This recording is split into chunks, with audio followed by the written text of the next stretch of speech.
Welcome to the Deep Dive, where we dig a little deeper into the stories that, keeping people up at night. Absolutely. And today we've got one that's, I think, going to be particularly interesting. It's got all those elements, that really grab you. Mystery, intrigue, Yeah. tragedy, Yeah. A real head scratcher. a little bit of true crime, Hmm. and just a whole lot of questions. Definitely lots of unanswered questions. Yeah, and that's what we like to do here on the Deep Dive is, well, sometimes we have answers, sometimes we don't. Sometimes. But we try. We try. We try to get to the bottom of it. We do our best. So this one takes us to Leon Valley, Texas, December of 2022. Okay. And this is the case of Savannah Soto and Matthew Guerrera. Savannah was a young woman, 18 years old, 8 months pregnant, about to, start a family. And she just vanishes. Wow. Poof, gone. Just gone without a trace. Without a trace. Yeah. Just disappears from her apartment complex. Yeah. Gone. And I imagine that's got to be incredibly frightening for her family. Well, absolutely. They report her missing immediately, of course. Yeah. And, they're frantic, trying to figure out where she could be, what could have happened. But as they're doing that, another piece of this puzzle emerges. Her boyfriend, Matthew Guerrera, he's nowhere to be found either. So now you've got two missing people. Two missing people. And here's where things start to get a little complicated. Because Matthew, let's just say he had a bit of a past. Oh. A history of run-ins with the law. Okay. We're talking assault charges, Yes, sir. weapons charges, even evading arrest. So not exactly a choir boy. No, not exactly. And in fact, at the time of Savannah's disappearance, he was actually out on bond. So you can see how this immediately raises some red flags for investigators. For sure. You've got a missing pregnant woman, a boyfriend with a history of violence. Yeah. It's not exactly the most comforting scenario. Not at all. But the story doesn't end there. As the investigation unfolds, we start to get these conflicting accounts from family members. And it really starts to paint a complicated picture of Savannah and Matthew's relationship. Okay, so what are we hearing from the families? On one side, you have Savannah's family. Yeah.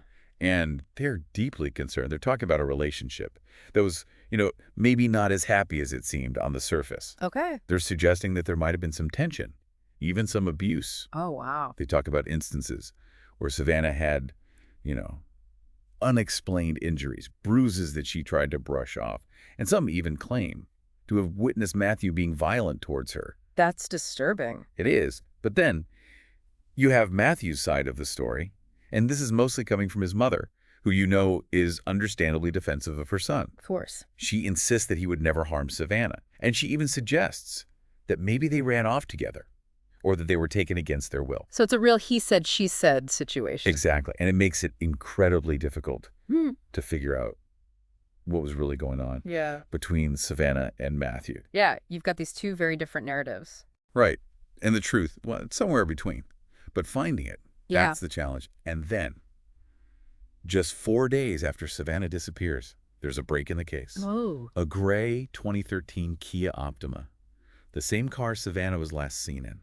It's found abandoned in a different apartment complex. Okay. And inside the car, a grim discovery. Oh, no. 2 bodies, Wow. later identified as Savannah and Matthew. So they were together. They were.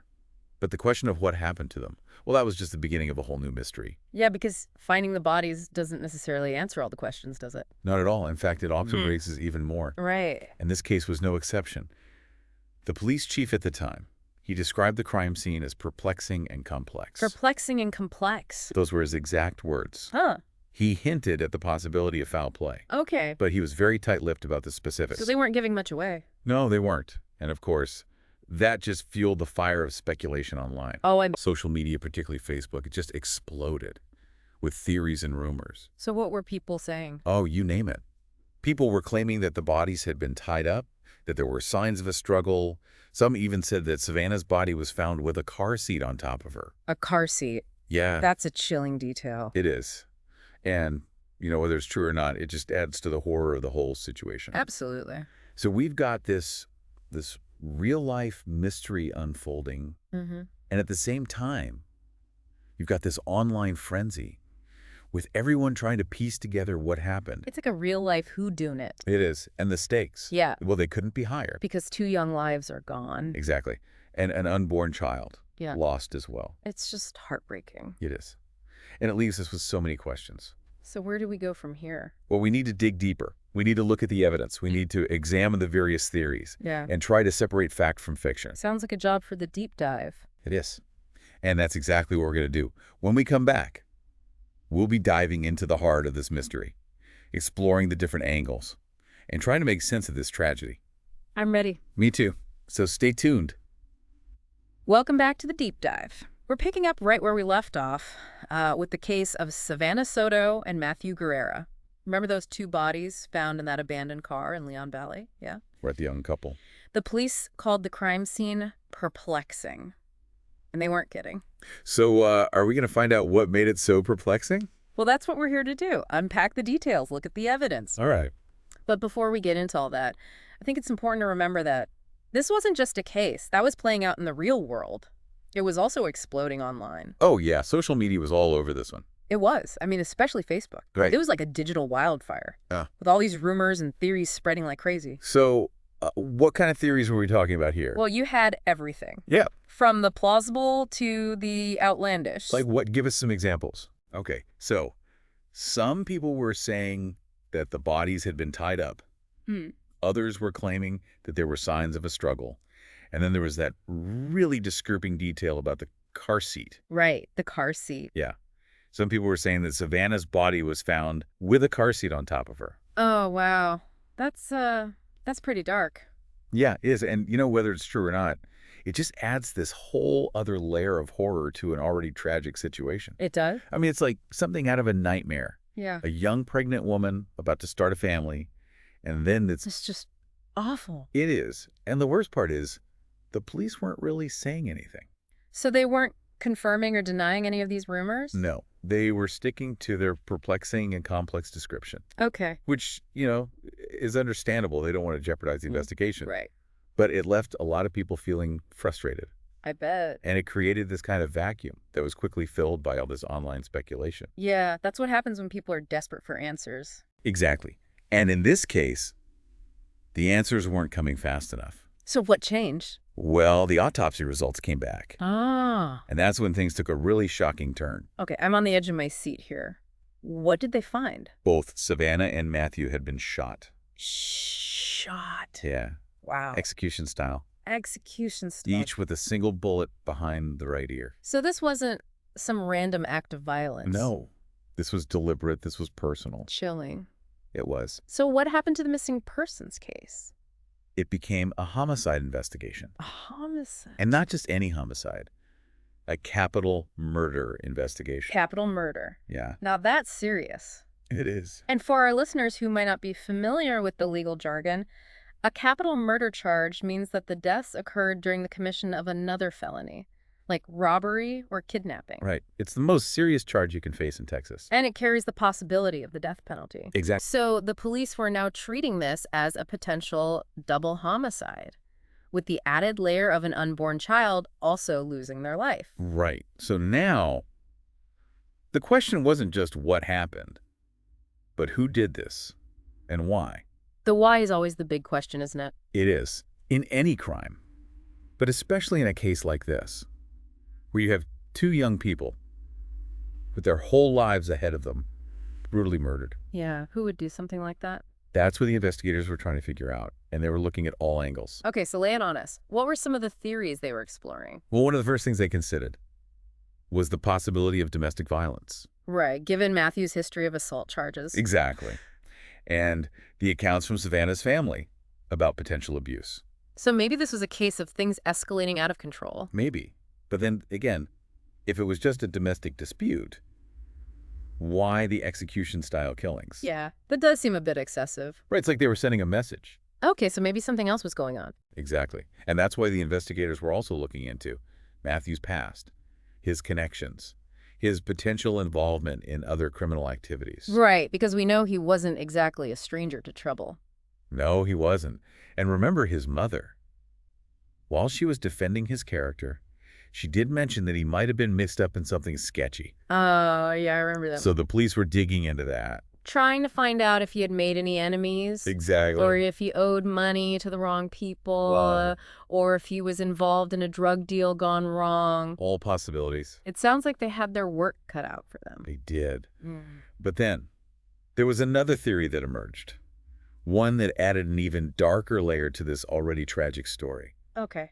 I'm intrigued. Tell me more. This theory involved Savannah's younger brother. Her brother. Yeah. What about him? Well, about a year before Savannah and Matthew were killed, her brother was murdered. Murdered. Yeah. Wow. It was a completely separate case. But the timing and the brutality of the killings led some people to believe that there might be a connection. So they thought maybe these murders were an act of retaliation. Exactly. Wow. Could Matthew have been somehow involved in Savannah's brother's death? Or was Savannah caught in the crossfire of a conflict she had nothing to do with? That's a heavy thought. It is. And it just shows you how complicated this case really was. It does. And as we dug deeper, we started to realize that Matthew's past was even more tangled than we initially thought. Okay, spill the tea. What did you find? Well, it turns out that Matthew wasn't just a troubled young man with a few assault charges on his record. Oh. He was connected to a network of individuals with ties to gangs, drugs, and violence. So we're talking organized crime. Potentially. That changes things. It does. So maybe Matthew's past finally caught up with him. It's possible. And maybe Savannah got caught in the crossfire. It's a chilling thought, but it's one that the investigators couldn't ignore. No, of course not. So as we stand here, we're left with a mountain of questions. Yeah, it feels like we've got more questions than answers at this point. We do. Was this a case of domestic violence? Was it drug-related? Was it revenge? Or was it something else entirely? It's like trying to solve a puzzle with half the pieces missing. It is. But we're not giving up just yet. No way. In the final part of our deep dive, we'll examine the evidence more closely, explore the various theories in detail, and try to piece together what really happened to Savannah Soto and Matthew Carrera. All right, I'm ready for part 3. Bring it on. Welcome back to the deep dive. It's been a heavy one today, hasn't it? Yeah, a lot to unpack. A lot to unpack. This case is Savannah Soto and Matthew Carrera. It's one of those stories that just stays with you. It does. You know, even after you've gone through all the details, Yeah. you're still left with this feeling of unease. Definitely. A lot of unanswered questions. Yeah, and that's something I think we need to talk about, the unanswered questions. Okay.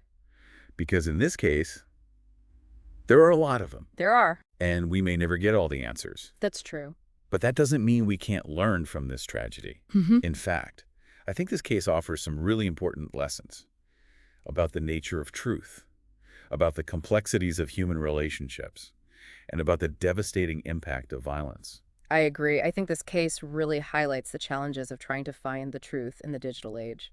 Absolutely. I mean, we live in a world now where information spreads at lightning speed, Right. and social media. It can be a powerful tool It can. for sharing information, for connecting people, For sure. but it can also be a breeding ground for rumors and speculation. Definitely. And we saw that firsthand with this case. We did.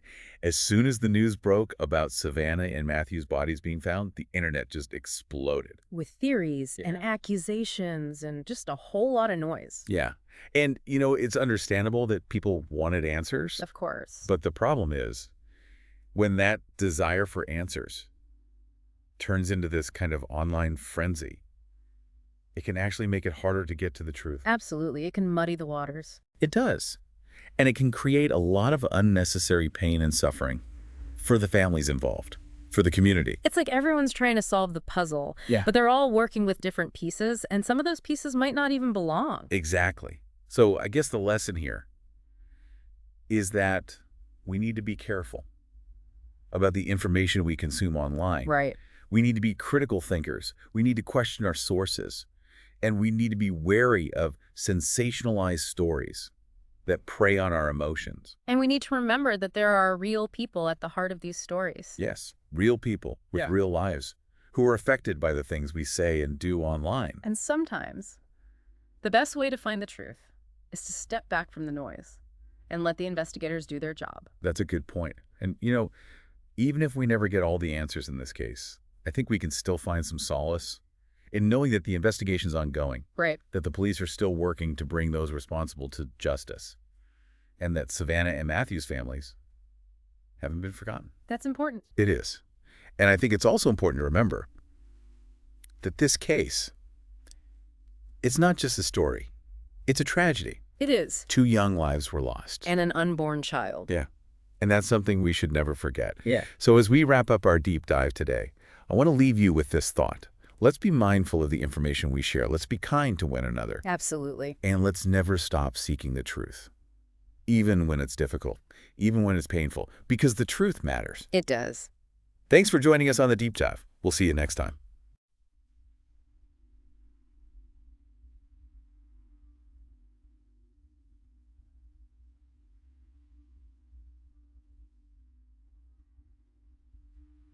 For another deep dive,